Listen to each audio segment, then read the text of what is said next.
Greetings. In my previous Tech Tuesday videos, I've concentrated on harps that I've designed on computer with CAD Design. But in this video, I just want to go back to quite a long way in my own history and back to more analog hacking, harmonica hacking. Specifically, what I'm going to talk about today is what I call the stretch harp. It's my name for what happens when you take two standard 10-hole diatonics, mash them together to make one longer one. Now, I started playing when I was 20 years old in 1976. So, probably many of you were not even born then, but I was already 20, quite a late age to start playing. And I picked up the diatonic harp after hearing a Sonny Terry and Brownie McGhee concert, totally blown away and got mad into blues. But then subsequently I heard the great Charlie McCoy, the Nashville harp player, and I was amazed by his speed and dexterity while still playing in second position. And one thing I noticed about his playing was that he seemed to have second position but with a raised seventh note, the major seventh, and that of course was country tuning, which I think he developed. So that led me into tuning reeds, and this was within a couple of years of getting going, so probably about 1978-ish.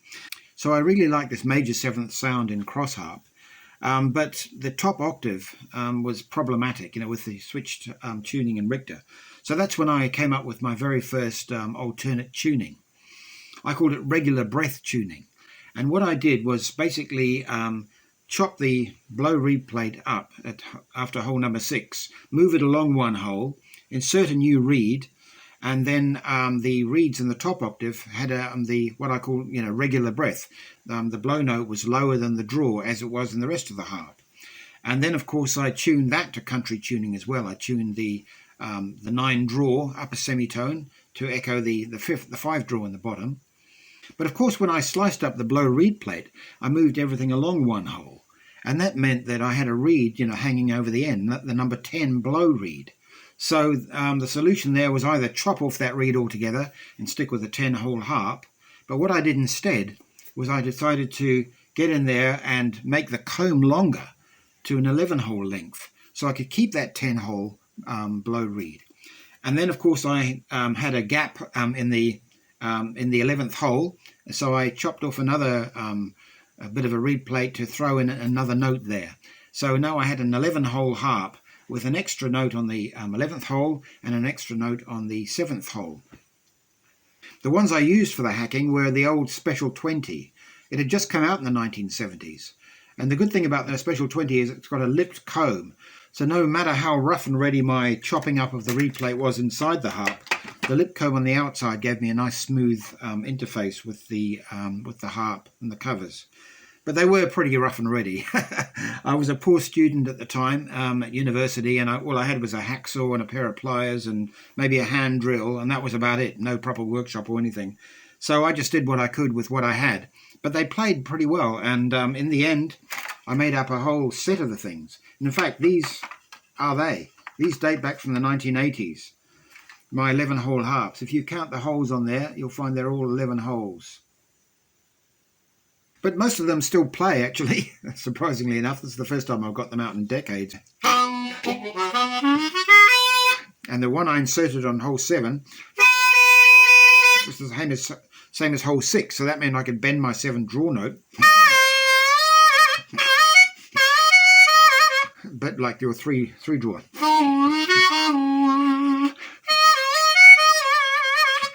Okay, so that was the 7 draw bending, like that. And in the top octave, a full scale there. And then when I wanted the bluesy 7th, I would just bend down that 5 draw.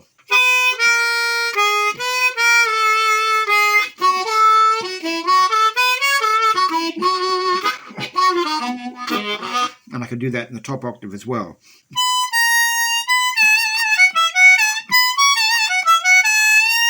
So I could get a major 7th sound and also a bluesy sort of 7th sound.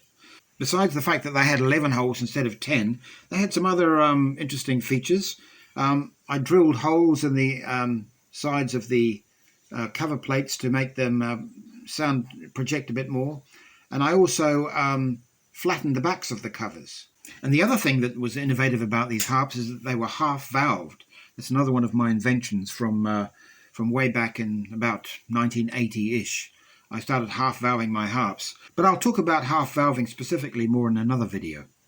But anyway, I played these 11-hole harps all throughout the 1980s, and I did my very first recording session using them. I was jamming around in Christchurch, and a legendary New Zealand musician called Red McKelvey heard me playing there. And he said, look, I'm the MD for a recording with a hot new country artist called Patsy Rigger, and we're recording at the Radio New Zealand studios in Wellington next year. And he gave me the date, and he said, look, if you can turn up at the studio on that date, you'll be on the album. So I ended up in Wellington. I ended up squatting in this crazy flat with some, really out there people for a few months. And that was a great experience in itself. But anyway, the recording day came along. I rolled up to the studio. There was Red McKelvey and all these, other people I'd never met before. But anyway, we got down to it, and it went really well. And I ended up on a few tracks of Patsy Rigger's first album. Subsequently, she became really big in New Zealand. She became New Zealand's Queen of Country, she was called, and made many other albums. But anyway, I thought, for this video, I'll see if I can find some tracks from that very first album. And I managed to. They're on YouTube. So anyway, here's a little sample of my very first recording session using my 11-hole stretch harps back in 1980.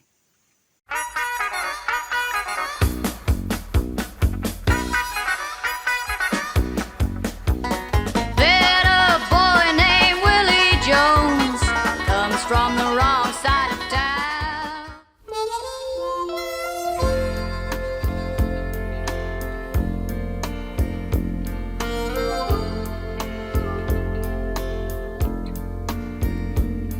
That call was from the office, and I guess I'll have to burn the midnight oil again.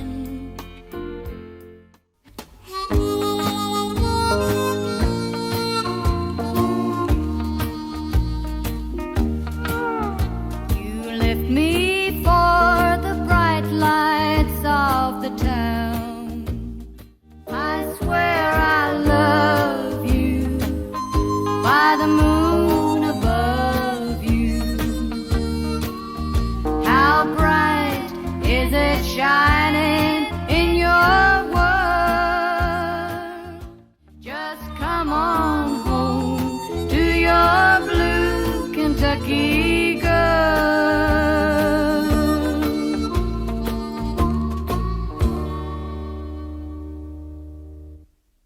In later years, I made more stretch harps in longer and longer sizes.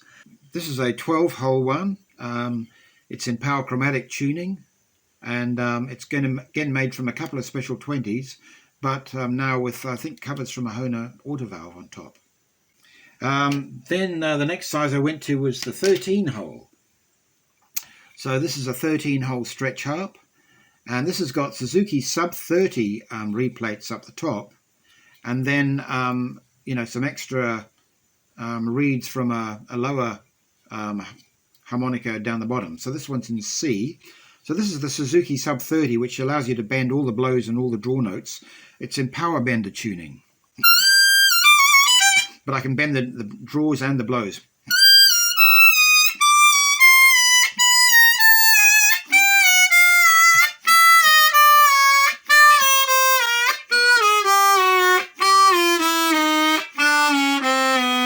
With the bottom end to give me the low chugging sound.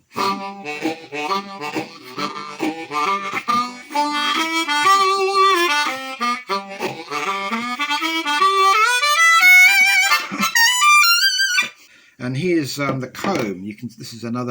This is the Suzuki sub 30 comb,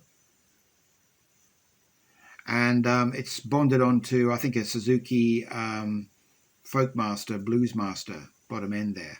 So you can see it's just joined with a bit of glue, and then just sand it to make a neater surface at the rear and the front. It was this that I showed Easttop when I wanted to persuade them to make the Lucky 13 for me. So I just showed them this harp, and then we went from there, and that was the inspiration for the Lucky 13. But I didn't stop there. I made even longer stretch harps. I think 16 holes was my longest one. I I can't find that at the moment, but here's a 14-hole stretch harp. And again, I'm using covers from the Hohner 364, is it? 364, I think. And that's what I'm using on my sub 30 13-hole harps. So the stretch harp is really something I'd recommend if you're technically minded and can use a hacksaw and a bit of glue. Why not try making one? You just need a couple of lip comb harps. The Special 20 is a good example, but also the Seidel Session, all those kind of harps with a lipped comb will be great for it. And then you just basically chop them up. You have to be pretty nice and accurate with it, and then sand the mating surfaces nice and true. And then you just get some, I use this stuff called plastic weld cement, and it basically just actually literally welds the plastic together as strongly as if it was part of the comb. You can see the join there. And then you can basically put on your 10-hole reed plates and add more reed plates lower down to either get a deeper extra range, like I did with my Lucky 13, where I put an extra bottom end on the 10-hole, or you could just maybe create. You could even put two harps in one. For instance, if you're a rack player and you want to have two harps in one, you could make a 20-hole stretch harp, or you could maybe just get rid of a few holes on each side, make it 16-hole or whatever, and you could have two keys there in your rack, and then play one key down here, play one key up there. The possibilities are endless. So why not give it a try? It's a lot of fun, and you'll end up with a totally unique personal harmonica that no one else has. Bye for now.